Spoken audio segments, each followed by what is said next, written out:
92% of business owners believe that having a website is an effective digital marketing strategy. 74% of consumers rely on social media before making purchases.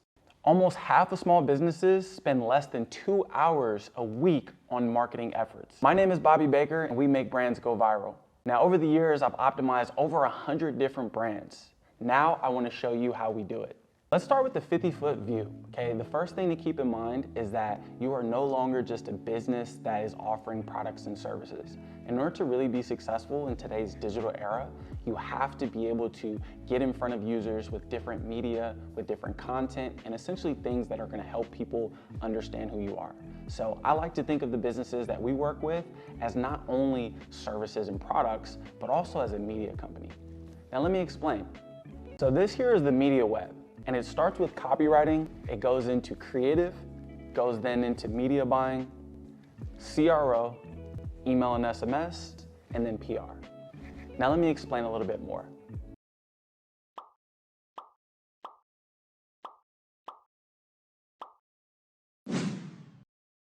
So now the first step is copywriting. Now you're probably wondering, what is copywriting? So in a nutshell, copywriting are words, statements, lines of words that essentially help people understand what it is that we can do for them. But the point of copywriting is not just to say things, right? It's essentially to say things that are going to help people convert.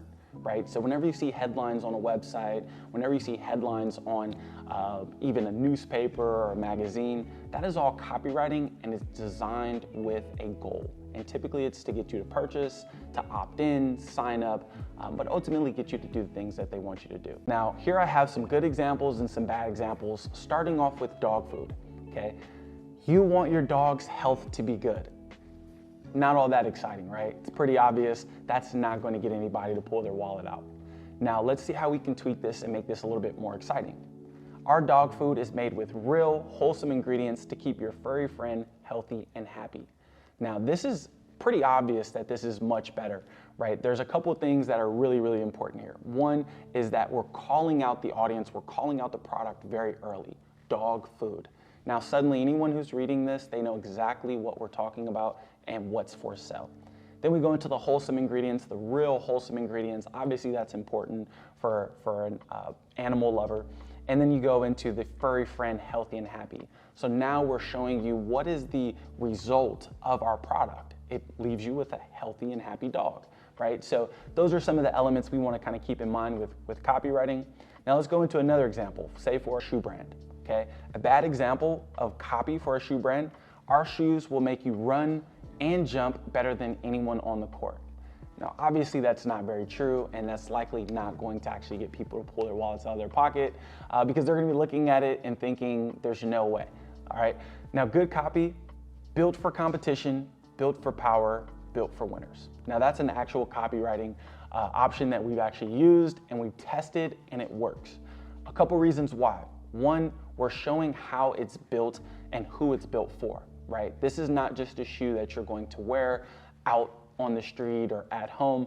It's built for competition. So we're very straightforward, and the people that are competing are going to be really interested in this. Now, built for power, obviously that gives a little bit more of a value proposition feel, and suddenly you're starting to get excited about, oh, these shoes might actually give me a little bit more oomph in my game. And lastly, built for winners. Now we're taking the more elite route, and we're kind of taking it from like, this is for everyone to this is for you, this is for winners, right? And that might get you a little bit more excited. Now let's look at a physical therapy brand. So bad copy for a physical therapy brand may look like this. If you're hurt, come to us and we'll make you better. We're the best around. Now obviously we're throwing claims in there, and there's probably a couple things that aren't true, but ultimately you want to make sure that consumers understand exactly, one, what you're going to do for them, but two, how you've been able to do that for others. So let's look at a good copy. Now, spacious, clean, organized. Our temple is for your temple. Now, ultimately, the creative is going to have to be powerful enough to be very clear and understanding of what it is that we're selling. Anytime you don't use the actual product or service inside of the copy, you have to make sure that your content is going to do a good job at making sure that users know exactly what you're offering. But what I like about this is the things that are important for users, right? Value propositions, spacious, clean, organized, Nobody wants to go in, nobody wants to go to physical therapy in the first place.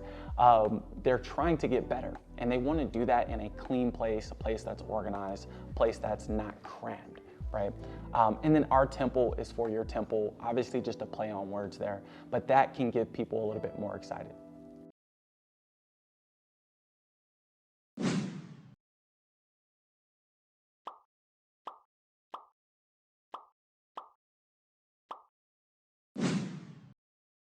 Visual content is 40 times more likely to be shared. Now here are 3 non-negotiables when you're creating content that you want to keep in mind. The first one is we want to start with a very strong hook. The hook is the first 3 seconds, first 3 to 5 seconds that are on your video that people will see. You know what my wife says to me? You're the hardest guy in the world to shop for. You have everything. You know what I don't have? Enough buttercloth shirts. Now most people will see your hook, but everyone's not going to see the entire video or see the end of the video. But most, if not everyone, will see the first 3 seconds. And that is why we want to make sure that the hook is very, very strong and gets people to engage and ultimately watch the rest of the video. Step 2 is eliminating distractions. Ultimately, we want to make sure that there aren't a bunch of things going on. There's not some shoes in the background. You don't have weights and random, refrigerators and TVs and ultimately things that are going to be distractions. So remove the clutter, get rid of any of the mess, and make sure that you're shooting your content with a very clean background. 3 is a very good CTA, right? We want to make sure that we have a clear call to action. Ultimately, you're shooting this content because you want someone to take an action. So you want to be very clear whether it is you want them to shop now, to learn more, to register, whatever the case is, you have to make sure that your CTA is very clear. Number 1 is an emotional brand story. And the point of this brand story is to make sure that people are really excited. They feel sort of their heartstrings being pulled within the content, and you're not just basing your content off of logic, but actually be emotional as well. What is dog food? The concentrated meat aroma, beef for nourishment. Dry, brown pellets? Now, feed your dog. Wait, what? No living being should ever eat processed food for every single meal of their life. Good, real food is simple. It looks like food, it smells like food. It's what dogs are supposed to be eating. Number 2 is the intro and social proof. Now, we want to introduce our brand to new users, especially if they've never heard of us before, but we want to go a step further and not just show them, hey, all of the things that we say about our brand, but the things that other people are saying about our brand. So we can take advantage of things like, hundreds are raving about us. We've helped thousands of people in the past, millions of products sold. We've sold out 3 times. Those are social proof elements that really get people excited and help them feel like everyone else is doing it and I should too.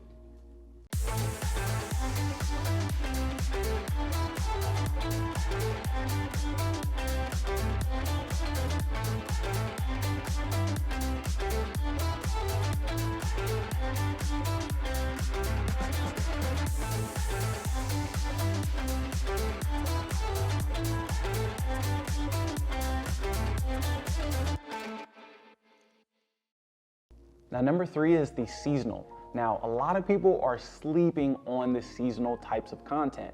And when I say seasonal, I mean winter, fall, spring. It also includes things like holidays, Valentine's Day, Christmas. Obviously, those are really popular and people create content for those, but you don't need a sale to create content, especially content that resonates with the time of the year. Okay, so take advantage of things like this summer, this winter. We did a project where we had done 4th of July content, and it did so well, we decided to swap out the copy and add in this July. And so it did so well throughout July that we decided to turn it into a summer piece of content. And so we literally swapped out the this July and turned it into this summer, and that content had did so well throughout the entire summer. So take advantage of these seasonal concepts. They can do really, really well. Next, we have buy now, pay later.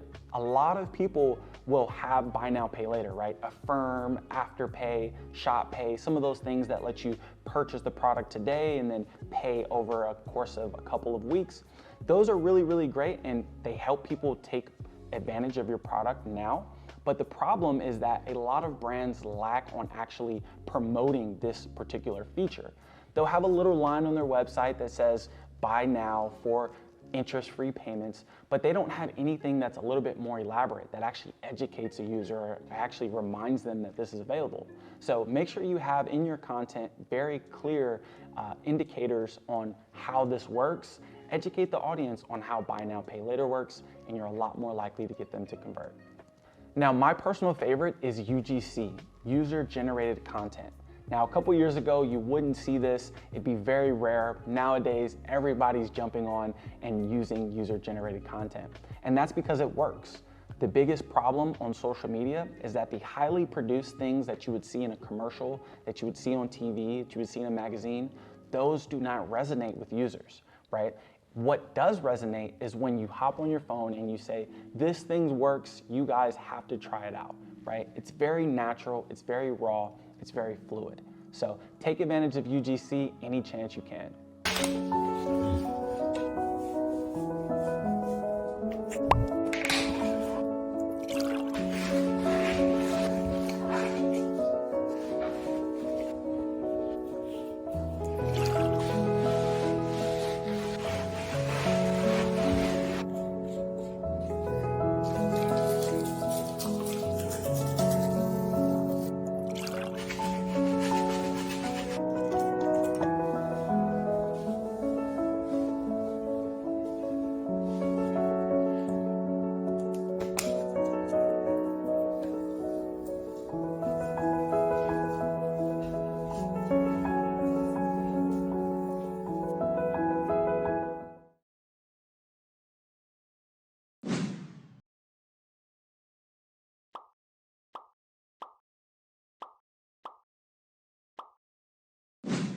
Okay, when it comes to media buying, a lot of times it can be very, very complicated and very hard for people to understand. But let me break it down for you. Advertising on media outlets like TV, newspaper, magazines, blogs, websites, social media, billboards, that is media buying. Anytime that you see that billboard as you're driving, that is media buying, and people are purchasing that real estate for their messages, for their promotions.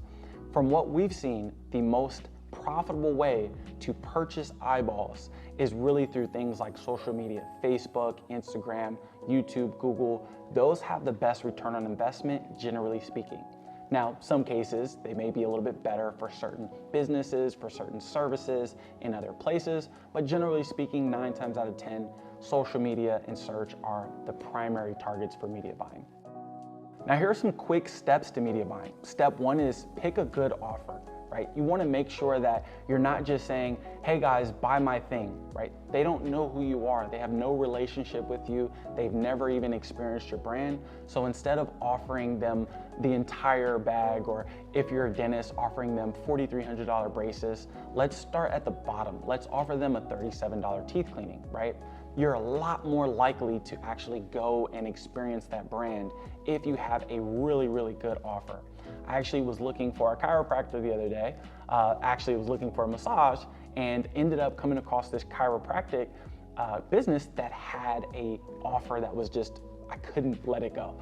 And essentially what it was it was a massage, but it also included 2 adjustments and an x-ray and some consultation, right? Everybody's doing the consultation.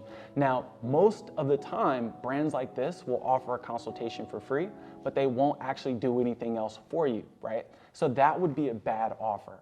Consultation or some sort of thing like that is, ultimately, it's great for you as a business because you don't have to offer anything except for a discussion, but from a consumer's perspective, everybody's doing it, right? So we want to make sure we have really, really good offers. Now, step 2 is picking an audience and channel. Ultimately, you want to make sure that you understand who it is that we're speaking to, you understand what their customer avatar looks like, and ultimately what channel it is that we're going to communicate with them on. Now, if we know who we're speaking to, we know that okay, this type of person is likely to be on this channel, or this type of demographic is likely to be on this particular website. And that's kind of how we want to set the foundation for where we're going to be media buying. Now, step 3 is to develop great ads. Now, this is easier said than done, obviously, but you want to make sure you're taking some of the elements discussed in the rest of this video to make sure that you have a very, very strong ad. And not just one ad, you want to have as many great ads as possible, because what happens is ads will fatigue over time and you'll need to swap and use other types of content. So really make sure that you're taking the time to invest in that. You don't need a very elaborate or expensive production.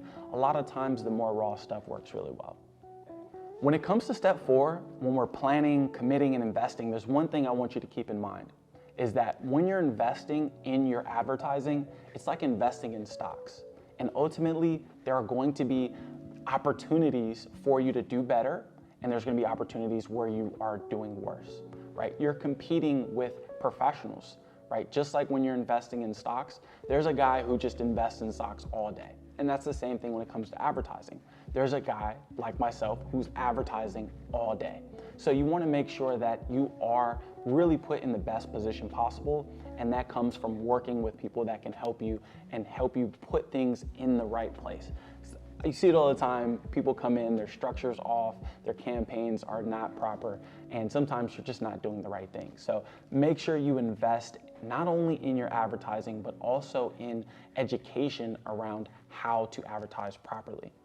Now, the last step is monitor, evaluate, and optimize KPIs, okay? When it comes to key performance indicators, we have to keep an eye on what's doing well, what's not doing well. We're looking at obviously things like return on ad spend, CPA, but we're also looking at things like CTRs, click-through rates, CPCs, cost per clicks, and even things like thumb stop rates, right? These are the types of things that are going to help us understand what is working, what's not, and ultimately be able to make decisions very quickly to move on to a very successful campaign. So let me give you an example of this. Now, say you have a dog grooming business, and just for simplicity, we're going to use very round numbers. We're going to keep this very simple, okay? For month 1, say we had 10 customers, and each customer paid approximately $100. Now, we didn't have any advertising last month, so there are no old customers. There's no recurring revenue yet. Now, for month 1, we made $1,000. In month 2, we've improved. Our ads have gotten better. We're more efficient, and ultimately, we're more effective with our advertising. So we were able to get 15 new customers in month 2. Now, you have to keep in mind the 10 old customers that we got in month 1. So when you add those up, and again, everyone's paying approximately $100, that leaves us with about $2,500 in revenue, right? That's $1,000 of recurring, $1,500 of new revenue. Now, say we go into month 3 and we've acquired 20 customers. Again, our ads are getting better and better, more efficient. The AI, the algorithms are getting more enhanced, and ultimately they're getting better and more effective. So say month 3, we have 20 customers. You include the last 2 months of advertising, the 25 customers that we got in month 1 and month 2, and they're still spending $100 on average. Now we've generated $4,500, okay? That's $4,500 of recurring revenue in month 3. Now, obviously there's things like people are not gonna come back, or there's instances where people will also refer others, and there's other factors, right? And obviously we can't take every factor into consideration for this, but to keep things pretty simple, you can see how the investment grows over time. Now, if you are a business that stops after month 1, you'll say, oh man, this advertising thing didn't work. Well, you didn't give a chance to get into some of the recurring revenue. So keep this in mind. Make sure this is a part of your monitoring and your planning of those KPIs to ultimately make sure that you're getting the most revenue possible from your efforts.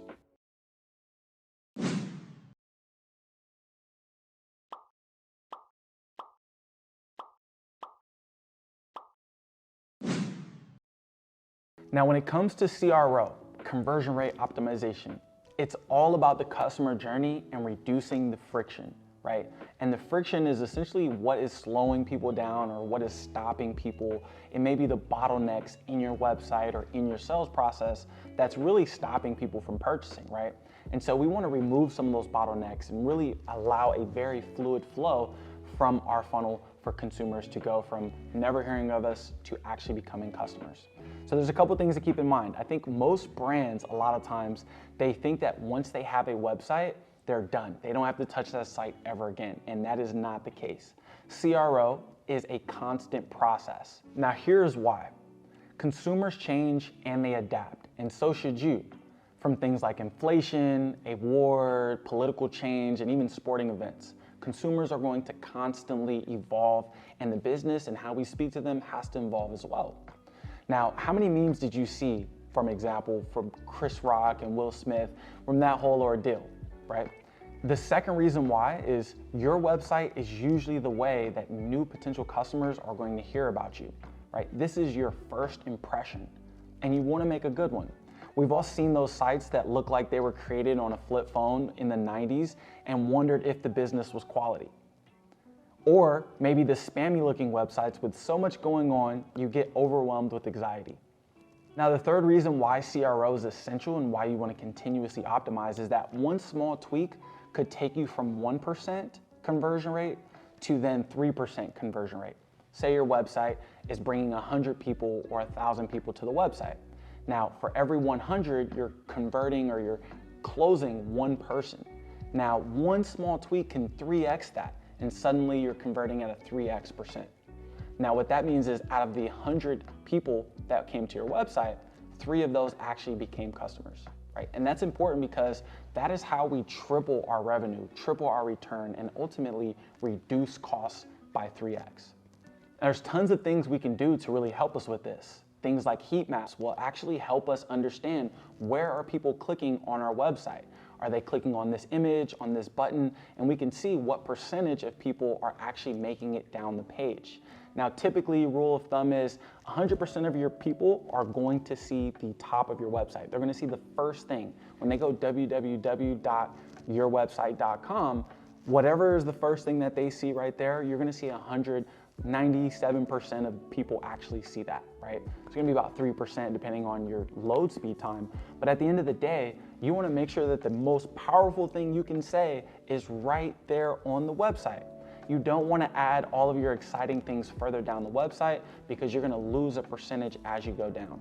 After the first scroll down on your website, you've already lost about 5–10%. You scroll again, there's another 10%. By the time you've scrolled down three slides, you're now only 60–70% of your users are actually seeing your website. And things like heat maps can help us with that.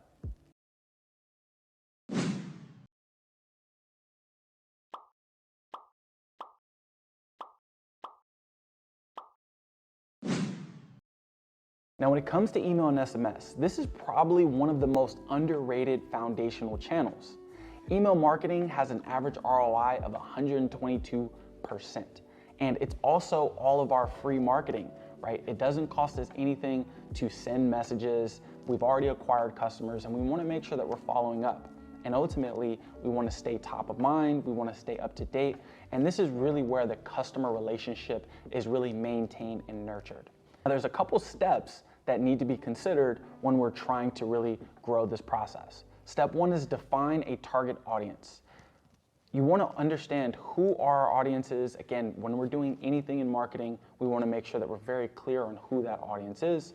Step two is setting campaign objectives, whether that's to get leads, to get customers, to tackle abandoned carts, whatever the case is, we want to be very clear on those objectives. Step three is creating the actual email content, all right? Now, we've already talked about creative, we've already talked about copywriting, but those are the things that are going to be super essential inside of our emails, right? We want to be able to say things that are going to move people, whether that's emotionally or appealing to a certain type of person, maybe based on income, based on demographic, location, gender, things of that sort.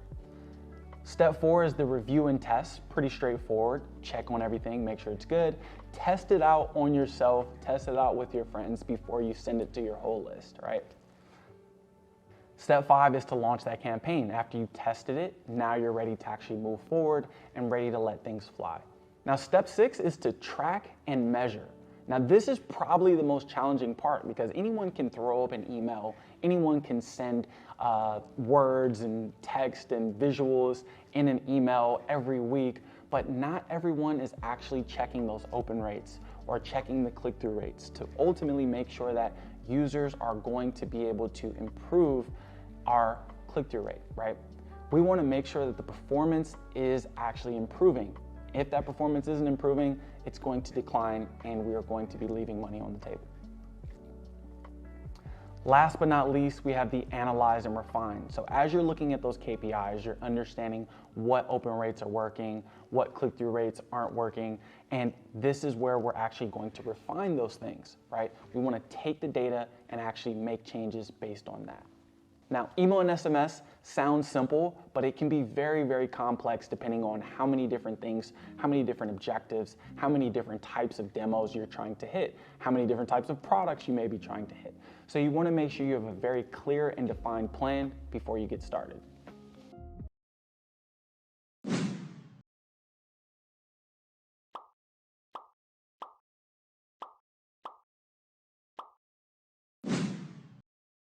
One of my favorite types of marketing is PR, right? And the first thing that probably comes to mind is public relations, press reviews, and those are very important and those are a part of the strategy. But one thing we want to also keep in mind are things like affiliate marketing and influencer marketing, right? And so with that being said, public relations to us is more about partnerships. It's about how can we get people to brag about our brand. Our three favorite forms of PR are press releases, influencer marketing, and affiliate marketing. Now, the reason why we love these three, I'd say press releases, those are things like magazines, articles, blogs, newspapers, and even screenings, right? There's tons of more. You've probably seen some of the articles on some of these random websites where they're talking about another business or they're talking about another product. And that's essentially your way of getting another organization to actually talk about you. Now, when it comes to influencer marketing, we want to make sure that we're not looking for people with a bunch of followers and engagers, and that's important, but the most important part is the content creation. So we're really looking for content creators as opposed to influencers because it really doesn't matter how many followers you have, it matters how good the content is that you're going to create. Because at the end of the day, the biggest asset for us is not the influencer themselves, but more of the content and the assets that that creator makes for us. Because of course, we're going to leverage those things in our ads, in our marketing, in our website, in our email. We really want to multi-purpose that content across as many different channels and platforms as possible. When it comes to affiliate marketing, we want to make sure we have three things to keep in mind. Now you have the merchant, which is you as the business owner. You have the publisher, which is the affiliate, whoever it is that's going to be promoting your brand. And then you have the customer, okay? And what happens is essentially the publisher is going to promote your product to customers. The customer purchases from the business, and then the business pays out a commission to that publisher. Now, you have the opportunity to work with as many publishers as you want, and this is a great way to get as many different organizations as you can an opportunity to promote your brand and sell your products and services. And it's really great because you only pay for what they're able to do, and you're able to give commissions as opposed to paying in advance. So affiliate marketing is maybe not one of the most foundational pieces. I wouldn't tackle affiliate marketing first. That wouldn't be my first go-to. But as we are adding some of the other business pieces, that is where we want to try to plug in affiliate marketing as another source of revenue. All right, now we've talked about a lot. Let's really focus on what the point of this all is. You have the media web, which is really showing you what different types of areas you should be focused on when trying to really develop this media. Now, the most important thing is that you want to make sure that each of these different pieces are really plugged into each other and taking advantage of what they've learned on the other segment. So let me give you an example. Now, this is the media cycle. The media cycle is the same thing as the media web. It's just in a different format to help you understand how each thing flows into each other, right? So say we're working on a concept, we have an idea, we know what we want to do, but we're not exactly sure how to plan it and how to set it up and then how to execute. First thing we would do is we take that concept and we translate that into copywriting. We take these ideas and we turn them into words, essentially. From there, we take these words, whether those are from captions or through our creative copywriting, and we shift those into our creative. Now we're taking one-liners, right? This is marketing, and we're taking our content to merge it into that, right? We're building content based on the copywriting that we created originally. Now, once we have the creative, we take the creative and we plug that into our media buying. And now we're advertising through the content, the videos, the GIFs, and things of that sort. Now, after our media buying, after we have results, we have data, now we can actually plug what we've learned into our website, into our landing pages to improve our CRO. So the conversion rate optimization is really going to be learning from your ads. You're going to be benefiting from the creative, right? That copy that you wrote for your advertising or marketing, that should be leveraged on the website. But we want to test that in our media buying before we do. Now the next piece is the email and SMS. And this is where we really want to make sure that the things that we've learned, again, from our copy, from our creative, our media buying, from our website, those results, we want to translate those into email and SMS. We want to make sure that those headlines that worked really good in our ads, we want to use those in our email. We want to use those on our website, for example. The content, same thing. Last but not least is the public relations.